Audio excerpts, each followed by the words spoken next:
Chicos, en el programa del día de hoy les tenemos un resumen de nuestra excelente semana cuando vinieron 5 de los mejores escritores a contarnos cómo escriben. Muchos amigos me decían, oye, estoy súper inspirado porque habían visto todas las entrevistas. ¿Por qué estamos haciendo este resumen? Porque hoy día en el estudio estamos grabando una entrevista que te va a encantar y que tenemos que producir y le vamos a tirar más adelante. Así que la excusa es este resumen. Pero mira, estuvo el gay gigante, estuvo Paulina Flores, estuvo Matías Correas, Alberto Fuguet y Carla Geffelbein. ¿Cómo escriben? Esta es la primera parte de nuestro resumen. Hablemos un poco de los mentores. ¿Son importantes? ¿Han sido importantes para ti? ¿Tienes mentores? ¿Quiénes podrían ser, por ejemplo? Así como gente viva. Sí, gente, o sea, gente humana. Gente humana en el sentido de que sea gente con la cual te podéis tomar un café. No influencias. Ya entiendo. ¿Me entiendes? Yo creo que de todas maneras Alberto Montt, que partió como una admiración por su trabajo y después una amistad, y de hecho él me pegó el puntapié inicial para hacer esto. Para hacer el libro. ¿Cómo lo conociste a él? No me acordaba, pero ahora me acordé. Fui a un taller de ilustración con él, con varios amigos, con él y Olea. ¿Él era profesor? No, él hacía talleres como de ilustración de, no sé, 3 meses, 4 meses. Lo hace todos los años con el Francisco Javier Olea. ¿Y qué es lo que tiene él de mentor que en ti hizo que se disparara esto? ¿Qué es lo que un mentor tiene? ¿Y qué es lo que a ti te gusta, que tú lo haces considerar un mentor? Yo creo que es la persona que te dice, que te da como el permiso del inspector, como del colegio, para decir, ya, puedo ir al baño. Pero ir al baño es como, ya, haz tu weá. Onda, no tenés por qué estar como no haciéndolo por cualquier miedo. Tu mamá también te podría decir, ya, ¿verdad? Sí, pero cuando las mamás te dicen, tú eres lindo, tú eres inteligente. Te lo tiene que decir Alberto Montt. Estás gordo. Onda, te lo dijo tu mamá, que tiene como... Está programada judíamente para amarte en exceso. Entonces, no vale. Yo, el apoyo de mi madre, así, fundamental. Pero no es de Alberto Montt. Pero no es. Para este ámbito necesitaba así de Alberto, ¿cachai? Obviamente. ¿Te acordáis de algún consejo específico aparte del...? ¿O ese es el consejo, como sabéis que...? La autorreferencia es tu único camino, es lo que me dijo. No me acuerdo nada más. ¿Y existe lo opuesto al mentor? Es decir... el megatroll. Gente que te rodea y que lejos de hacerte crear, lo que te hace es chuparte energía. Sí, pues eso existe. ¿Quiénes son en tu caso? No digáis con nombre, pero ¿quiénes son? ¿Son familiares, amigos, trolls, gente de la internet? No tengo como familiares ni amigos. O sea, ese tipo de gente yo creo que no figura nomás. Como que estás cerca solamente la gente que te apoya. Pero si andáis por redes sociales, sobre todo si estás un poco expuesto, han aparecido unas cosas como insólitas. Pero igual uno a veces como que tiene grupos de amigos que se agrandan hacia gente que a uno no le importa tanto y como que de repente tenéis grupos de amigos donde tenéis que ver a un par de personas que te hacen sentir inseguro, que no te respetan. No pasa en tu caso. No me ha pasado, afortunadamente. Bueno, vamos entonces ahora directamente a cómo escribes o cómo ilustras. ¿Cuántas veces ilustras al día? O sea, ¿cuántas horas ilustras al día? Disculpa. Trato de usar todo el tiempo posible en eso, pero obviamente hay tiempos muertos que son súper fértiles, como ver tele. Okay. Ver películas. ¿En qué sentido? Bueno, son fértiles. Para mí ver películas y ver series es como... O sea, no estar usando mi cabeza es súper fértil porque ahí es cuando se me ocurren cosas, que en el fondo las mejores ideas que yo he tenido, en mi opinión, son ideas que formulo listas, que no estoy yo masticándolas así como si hago esto con esto podría ser. No, es como de pronto es como, oh, en verdad sí, ¿cachai? Es como que hay un caos y de repente... Como que yo encuentro que el piloto automático es al que hay que escuchar, y ese como que yo lo escucho cuando estoy haciendo cualquier otra cosa, viendo tele, películas, manejando, escuchando música, como no estáis... De repente esa idea se cruza. Es cuando te relajáis en el fondo, que dejáis de forzar algo, aparecen cosas y luego esas las tomo y cuando decido en qué las puedo aplicar, ahí le aplico hora hombre, como en desarrollar algo concreto. Qué interesante eso que tú hablas de intentar forzar algo. ¿Podrías describir un momento en el cual tú sientes que estás forzando algo? Sí. Por ejemplo, ya en el caso de este libro en particular, yo tenía como hubo un punto en que yo tenía varias como islas del libro listas, como pedazos que podían ser capítulos, pero no tenía cómo partirlo. Y, y estuve parado como 2 semanas y decía, oh, no sé, onda, esto no puede partir de esta manera, necesito como una introducción. Y un día fui a ver Inside Out al cine y esa fue la única fue la solución. O sea, salí del cine con la solución, sin haberlo pensado. Ya, perfecto. Como Pero aquí que quiero sentiste dejar, la solución y de pronto era esto.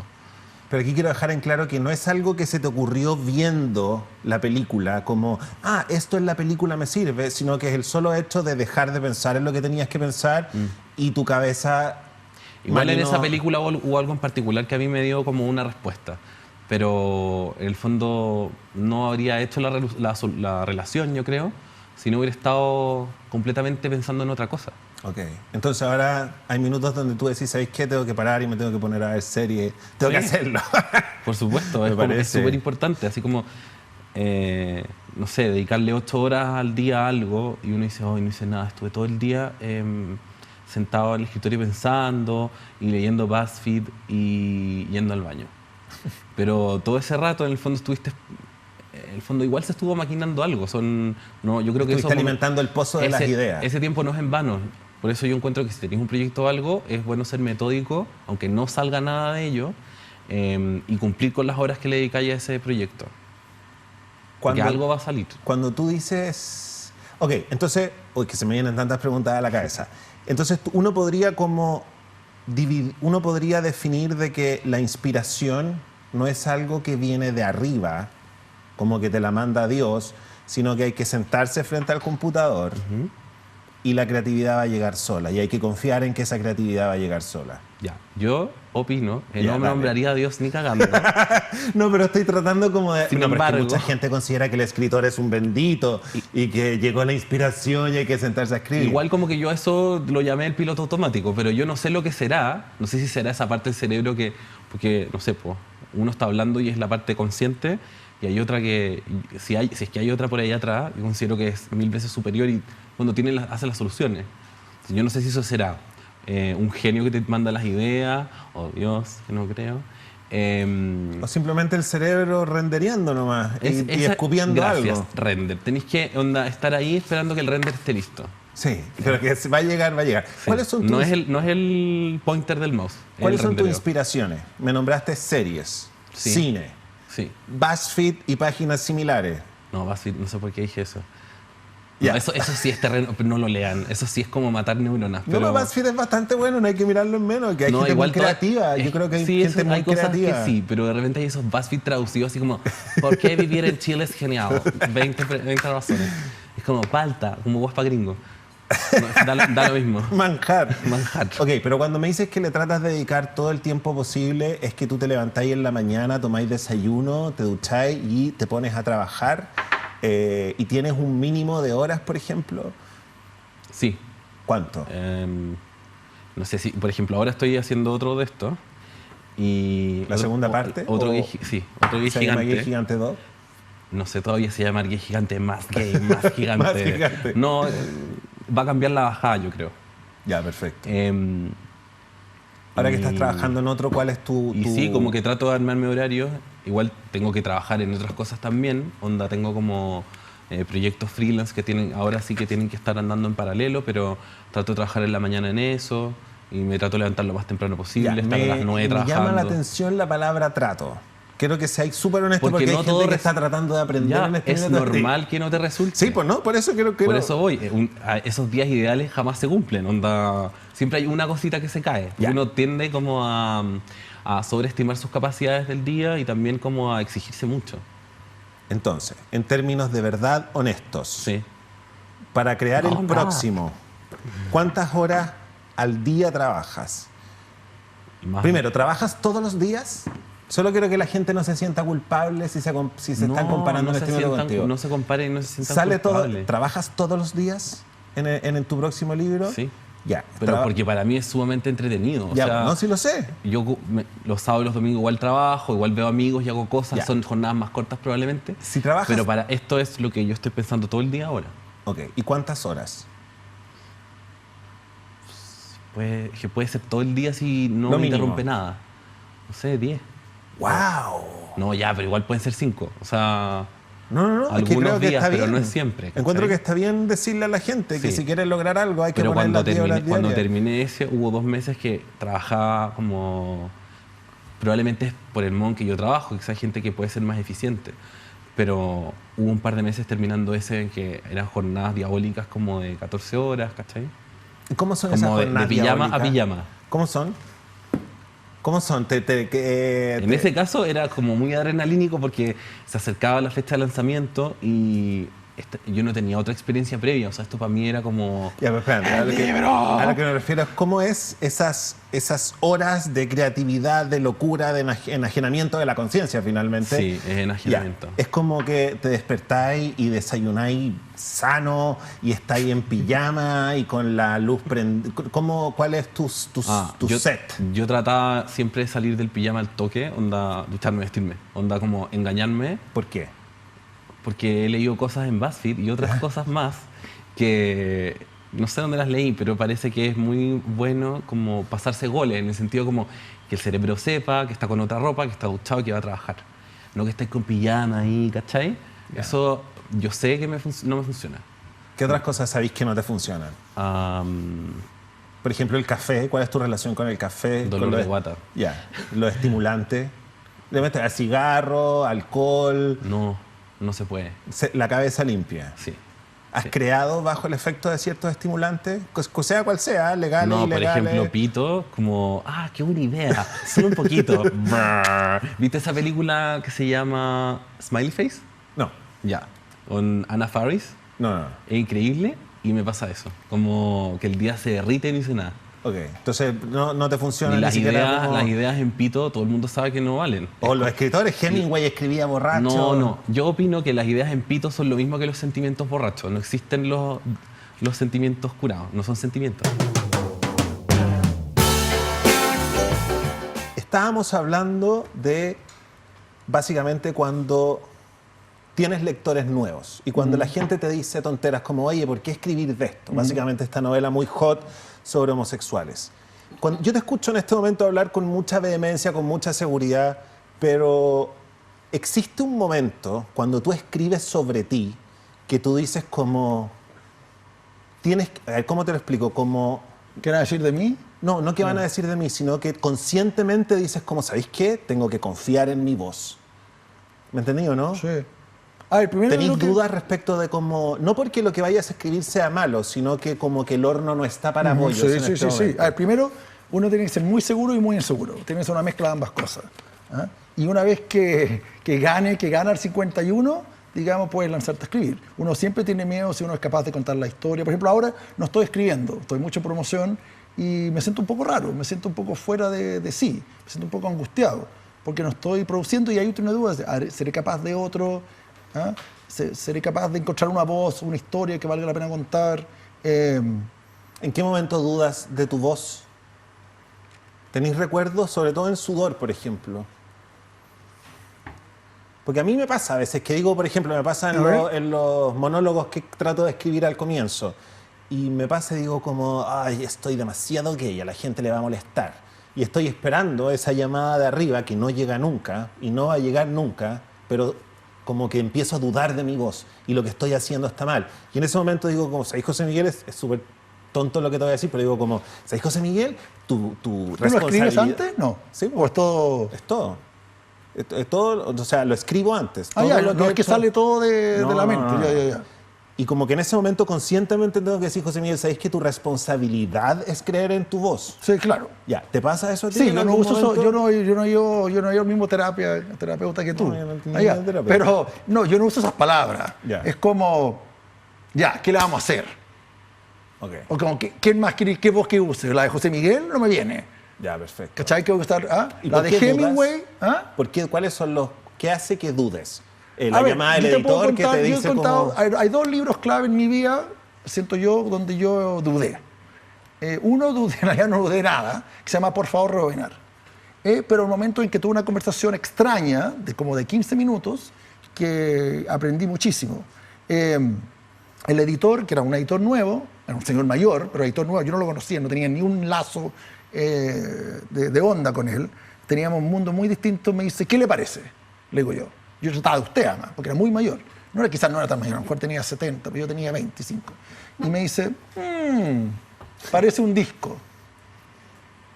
Y yo digo, entonces yo pienso, David Bowie, los Rolling Stones, ¿cachai? Pink Floyd, ¿cachai?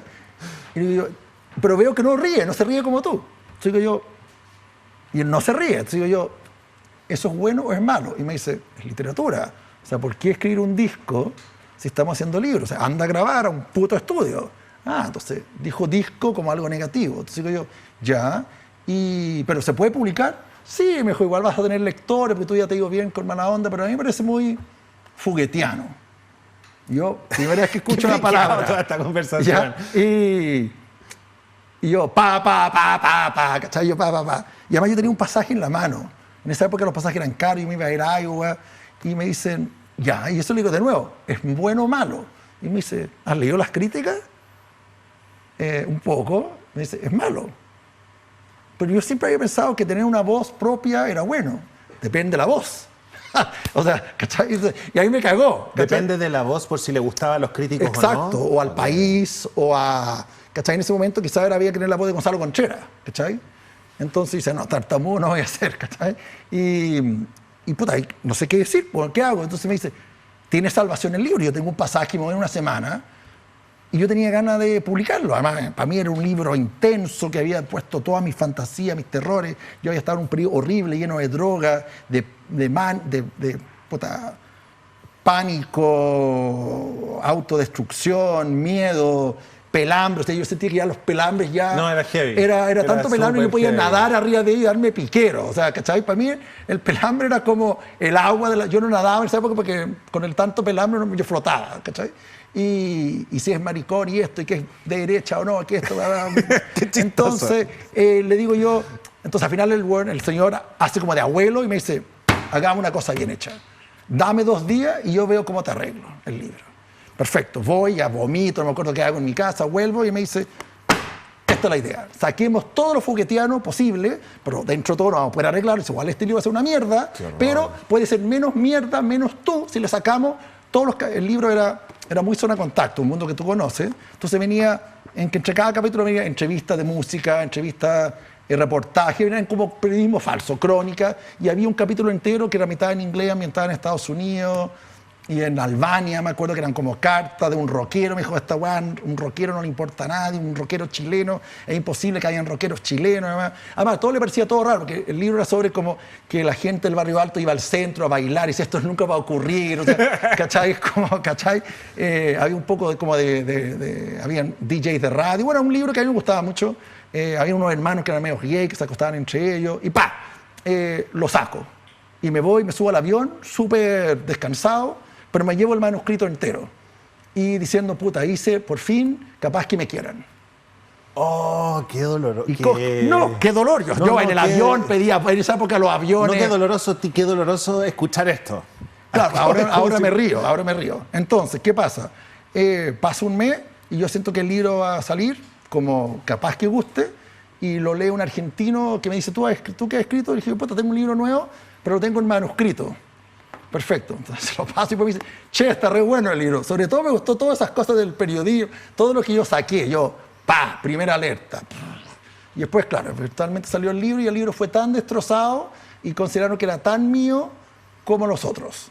Y así, incluso el único crítico inteligente dijo, y además, como que no se unen los cuentos. ¿Qué es esto? Claro, porque las cosas que yo saqué era lo que ayudaba a que se entendiera que Por favor Rabinar era sobre un grupo de amigos más que historias aisladas. Ya, pero la historia entonces me contáis la historia de... Moraleja, nunca hay que cambiar la voz y nunca hay que tratar de que te agrade. A pesar de que el resultado vaya a ser que los críticos te vayan a odiar igual, como sucedió con esto. Incluso hay que tener mucho más miedo de que te quieran. ¿Por qué? Porque ¿por qué te van a querer por algo que tú no eres? Perfecto. Si es que traicionáis tu propia voz. Sí. Okay. Yo creo que hay mucha gente que lo hace o que tiene miedo a perder la voz. Y después hice un libro que a mí me encanta, que le tengo mucho cariño, pero sé que no es mi voz. ¿Cuál? Pero yo simplemente demostré para demostrarle al mundo, o quizás a mí mismo, no tengo tan claro, en que yo escribía de esos temas porque yo quería, no porque no podía. ¿Cuál es ese libro? Tinta Roja, en que perfecto. traté de mostrar que yo podía escribir como más flight, más proleta, imitando escritores clásicos chilenos, sobre el mundo más sordio, era una mezcla entre Tarantino, era sobre el mundo policial, que es un mundo que me tocó a mí conocer un par de semanas, un par de meses cuando yo hice la práctica. ¿Y fue una experiencia buena? Lo pasé bomba, lo escribí como en 3 meses, me reía a gritos, y era lo más autobiográfico que yo he escrito, mucho más que sudor, ¿cachai? Porque yo simplemente me puse a recordar todo lo que yo viví en práctica en un verano, como si tú escribieras sobre un programa que tú viviste. De intruso. Claro, pero no era personal porque yo no me sentía tan ligado al tema, ¿cachai? Perfecto. Y mi idea era escribir algo distinto. Resultado, me acuerdo que alguien dijo, Tinta Roja parece que era Fuguet se hace el flight, no lo resultó, Fuguet se hace esto. Después ahí igual me quedé callado como 6 años, no publiqué nada, excepto cositas chicas, y después finalmente dije, ya sabes qué más, yo no puedo ser otro escritor, no puedo agradar a nadie, mejor soy yo nomás. ¿Y ahora tú crees que los críticos han perdido como importancia con Sí. las redes sociales? Sí. ¿Sí? O sea, ya no te... Y también esto me parece malo. ¿Por qué? Porque antiguamente, por ejemplo, a mí un crítico que era un cura del Opus Dei del Mercurio destrozó mis primeros libros y me hizo un gran favor. Cuando él dijo, ok. recen por mí, ¿y quiénes son sus padres? Es como, dude. ¿Y tú trabajando en el Mercurio? Sí, pues. Qué heavy. En cambio, después justamente, como por favor, Reinar, el cura no fue capaz de hablar de mí y tampoco me ayudó a vender. Pues, bueno. Hablando de las Por redes ejemplo, yo tuve una idea con el cura, hablaba tan mal de mí que en todas las editoriales tenían estas franjas, decían obra maestra, obra maestra. Y esto yo creo que te puede gustar esta historia, que no sé si es parte del proceso creativo, pero ahí también yo me di cuenta que yo tenía que diferenciarme. Y yo un día voy a la editorial y le digo yo, oye, ¿por qué todos los libros de esta editorial Planeta tienen franjas rojas que decían obra maestra o cosas por el estilo? Increíble, precioso, lo mejor que he leído este año. Y me dicen, ¿qué vamos a poner? Porque todos hablan cosas atroces de ti. Y dije, ¿y qué pasa si lo pusiéramos? Como Sí, un poco está jugando muy con la buena. idea de queer. Sí. Tú me dices queer, ok, ¿cachai? Obvio. Lo soy. Y convencé a alguien que estaba pestañeando, volando bajo. Estoy muy agradecido y pusimos, este es el peor libro que yo he leído en mi historia. Recemos por él, algo así. Este libro está lleno de sexo, ¿cachai? Droga, no sé qué más. Ignacio Valente, El Mercurio. Y yo sabía que a alguna gente a eso le iba a parecer divertido o le iba a parecer, porque yo negaba creer que en Chile el país era tan cartucho como me decían que era. Yo estaba seguro, porque como yo conocía un mundo totalmente distinto al que escribían en los medios, me parecía que había un mundo que no siempre le iba a hacer caso, y menos a un cura. La literatura tiene que ver con los personajes, es decir, tú creas ciertos personajes y esos personajes empiezan cuando realmente estás escribiendo de verdad, cuando lo que tú estás haciendo empieza a llevar la batuta, cuando esos personajes empiezan a caminar como por sus propios pies, a pensar de la manera en que les corresponde según un cierto idea original que tú tienes de ello, ahí estás recién creando un personaje, ahí estás recién creando una historia original. Y si tú de antemano tienes ideas preconcebidas con respecto a qué es lo que van a pensar, qué es lo que van a sentir en tales circunstancias, cuando tú los usas como marioneta para al final decir lo que tú quieres decir, te resulta un panfleto. Entonces, ¿cómo hacer vivir a los personajes? Porque esa es la diferencia, yo creo, que entre una literatura más o menos y una mejor literatura, que tú puedes sentir que están vivos, que los personajes que están ahí, que son reales, que los puedes casi tocar como tocas a las personas que tienes cerca. Y para eso requiere absolutamente darles libertad. Y si no se las da, no se produce esa magia, ¿no? Pues sí, mira. Te encuentro toda la razón, pero solo te quiero... Escuché el fin de semana un podcast, estábamos hablando que escuchábamos podcast, de ciertos escritores intelectuales norteamericanos que habían escrito todos en grupo una carta en contra de Donald Trump, y salió un escritor disidente que decía que hipócrita, porque finalmente, por ejemplo, no existe ninguna novela que cuente cómo se desarrollaron los seres humanos en la era de Bush. ¿Cachai? Entonces a veces es necesario que un artista quiera poner como un... Perfecto, Ya, okay. Estoy totalmente de acuerdo contigo. O sea, no significa que uno no tenga ideas al respecto. O sea, yo tengo ideas súper claras con respecto a lo que está pasando en este país, a lo que está pasando en Europa, con respecto a Trump, y digo lo que pienso, absolutamente. Pero no está en mis libros. Al final, evidentemente que hay, pero están cuestionadas.